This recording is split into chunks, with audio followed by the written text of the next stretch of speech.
Hello की मी मागच्या शॉर्ट्समध्ये सांगितलं होतं की आम्ही कोल्हापूरला गेलो आणि आम्ही लंचबरोबर बऱ्याच काय काय गोष्टी केल्या. त्यातलाच एक महत्त्वाचा भाग म्हणजे आम्ही गेलो कोल्हापूरच्या महालक्ष्मीच्या मंदिरमध्ये. पहिला आम्ही महालक्ष्मीच्या आधी अंबाबाईचं दर्शन घेतलं, त्यानंतर आम्ही महालक्ष्मीच्या मंदिरात गेलो.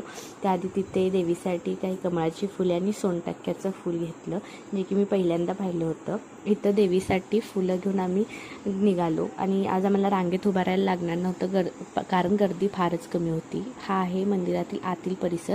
थोडीशीच क्लिप ॲड करता आली कारण आत व्हिडिओ शूटिंग अलाउड नाही आहे. आणि हा आहे बाहेरचा परिसर.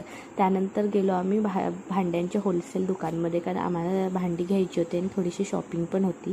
कोल्हापूरला गेलो आणि मिसळ नाही खाल्ली असं शक्यच नाही, त्यामुळे आम्ही मिसळ पण एन्जॉय केली. आणि आम्हाला काही कुर्ती घ्यायच्या होत्या, त्यामुळे ते मी 2-3 कुर्ती ट्राय केल्या. आणि गेस करून सांगा की मी कोणती कुर्ती घेतली असेल, मला कमेंट करून नक्की सांगा. चला भेटू नेक्स्ट व्हिडिओमध्ये. बाय.